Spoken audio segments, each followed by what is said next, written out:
Good Shabbos, everyone. Today is Friday, December 6th.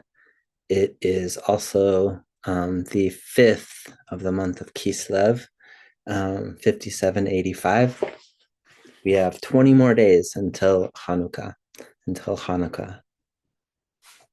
So this week's parasha is Parashat Vayeitzei, from the book of Genesis, from the book of Bereshit. As a preface to this week's Devar Torah, I wanted to say that this morning in the spiritual practices class, at the end, we were presented with a meditation that we did from the book that we're studying called Return to the Place.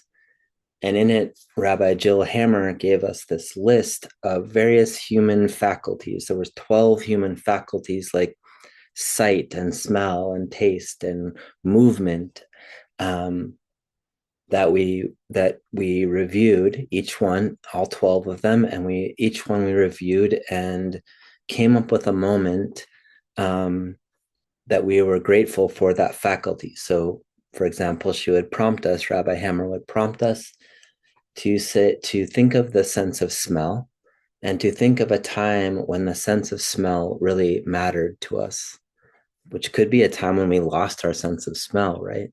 But in any case, it was to walk through these different aspects of different human faculties and find a way of expressing, feeling some gratitude for those particular faculties. And that resonated with me. That idea resonated with me in terms of what I started thinking about in terms of this week's parasha. So hold that thread, and we'll come back to it. What I'm actually going to be speaking about is how our tradition has many prescribed blessings. I mean, there's so much that is prescribed in Judaism, or has become prescribed. And one of the problems that when you make something prescribed is it becomes rote. It sort of becomes meaningless. It's not personal. And in a certain way, it can lack the weight of devotion and really like the blessing of coming up with something on your own, as opposed to reciting something that has a formula given to it. There are pedagogical and psychological advantages to having things that are prescribed for you and things that you can learn and do through by rote. However, there are problems with that as well. So in this week's parasha, Jacob, the ancestor Jacob, who is the grandson of Abraham, he is the son of Isaac and Rebekah, the grandson of Abraham and Sarah. Jacob ends up having 4 wives: Rachel, Leah, Bilhah, and Zilpah. Through Jacob and his wives, the 12 tribes of the ancient Israelites are born. So in this story, Jacob actually flees his home and goes to a faraway land, the land of his mother's relatives, of Rebecca's relatives, in order to escape the wrath of his brother. And while he is on the way to this other land, Jacob does something kind of unusual, and he makes a vow. He makes a spontaneous vow. So let me show you the language of this vow.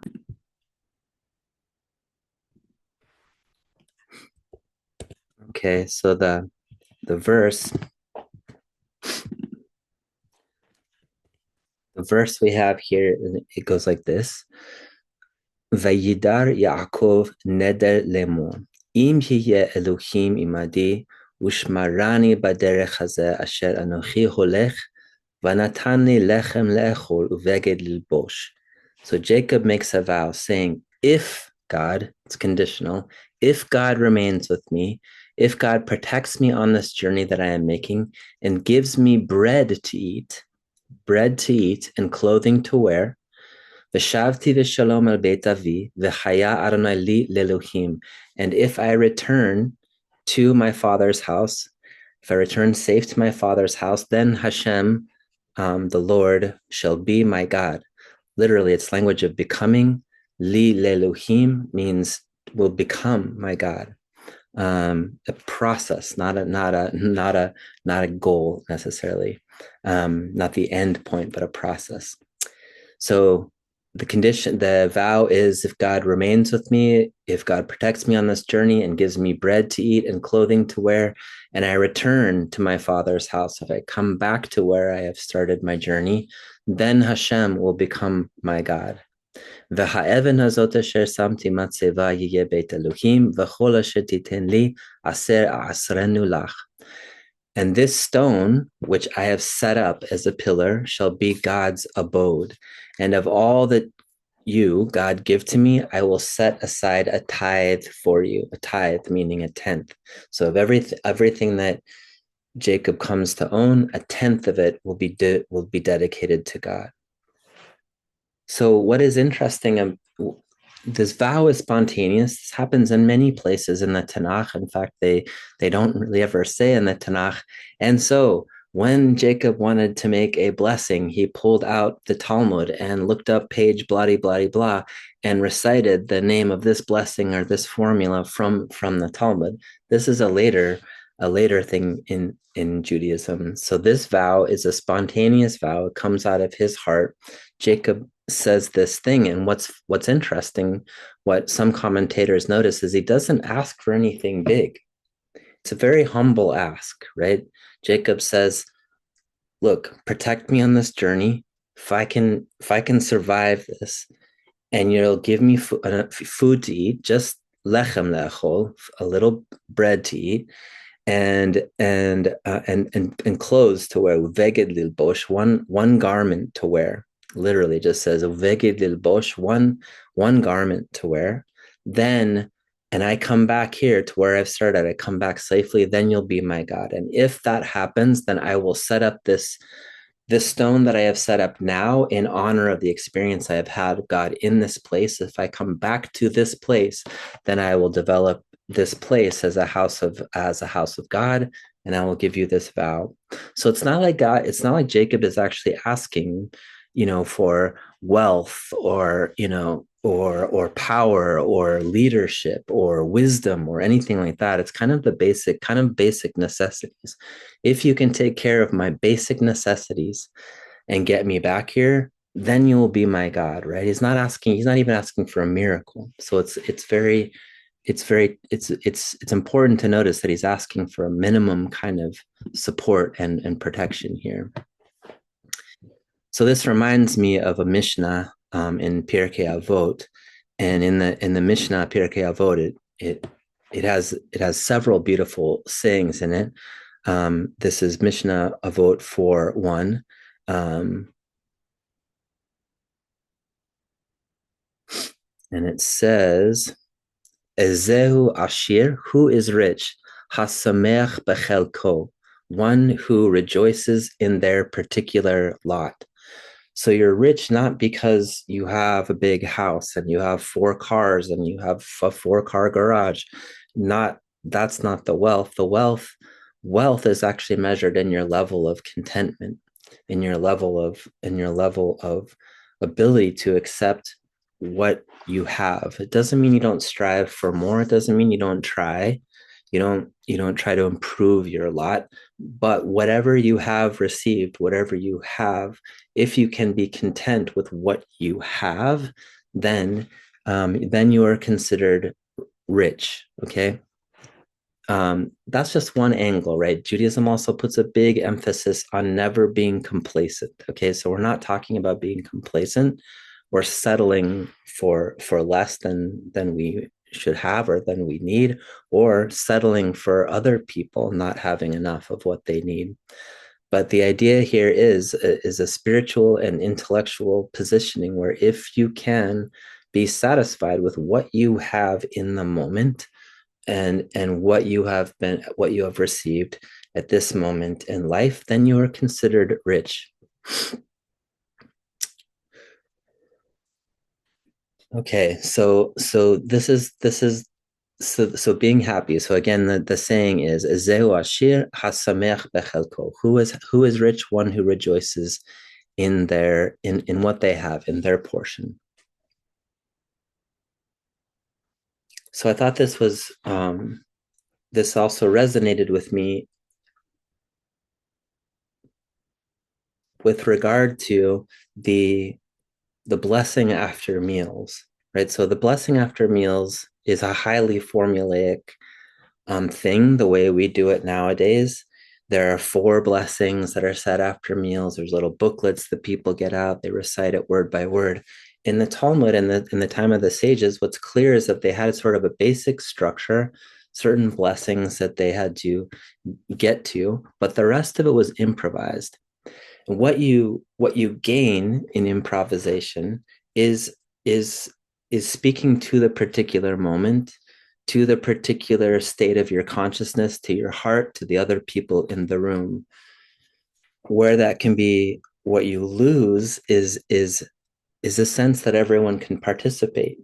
There's a problem when it feels like other people in the room don't feel like they have the literacy or the skills or the confidence, the bravery, the extrovertedness, whatever it might be, to actually participate in that process. So when you give everyone a booklet and they can sit there, everyone can participate, but you lose something in that process. You lose the personal connection and the personal expression, the relationship with the living with a living God, as opposed to a God that wants you to say the same thing every single time.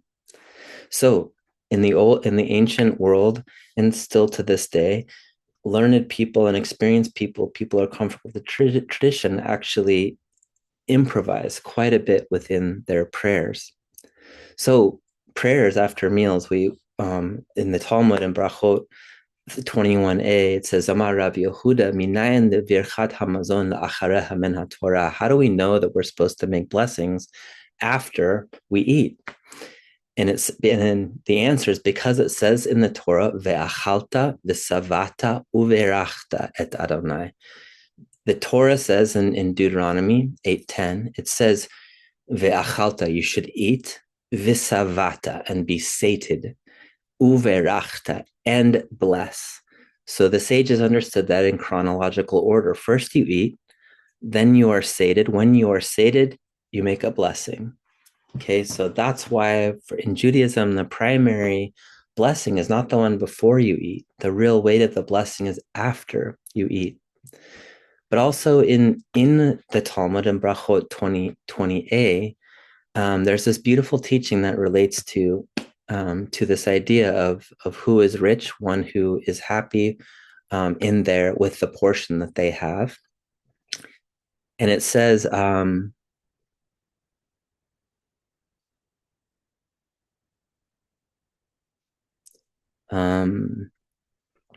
okay, so it says that when they're trying to decide what does satiety mean, when it says you shall eat and be satiated and then bless, like how do you know when you're satiated? What's the minimum amount that you have to eat in order to be satiated? Or the question is like, what does satiety mean? Is it a physical thing? Is it a spiritual thing? If you only have one bite of bread, um should you be is that may not physically satisfy you, but is there something, what kind of satiety are we trying to describe? And in this passage in the Talmud, they say um, Hashem says, how can I not show favor to the people of Israel? As I wrote for them in the Torah, you shall eat and be satisfied, and then you shall bless Hashem, meaning that there is no obligation to bless Hashem until you're actually satiated. Yet Israel is exacting with themselves. That's how it says it in the Talmud, to recite the grace after meals, even if they have only eaten one olive's bulk, or an egg bulk. And so that tiny amount of food becomes the minimum requirement, the minimum amount that requires that you say a blessing after you eat. And it's not because you're necessarily physically satiated from that. It's because you understand that any amount that you receive is worth a blessing.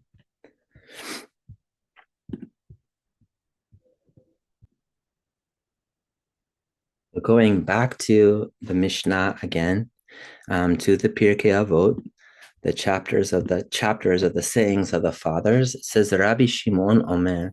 Rabbi Shimon says, Heve zahir b'kriyat shema u'batfilah. Be careful, be very careful with regard to the recitation of the Shema and prayer. Uksha'ata mitpalel, when you pray, al ta'as tfilatcha keva. Don't make your prayer keva.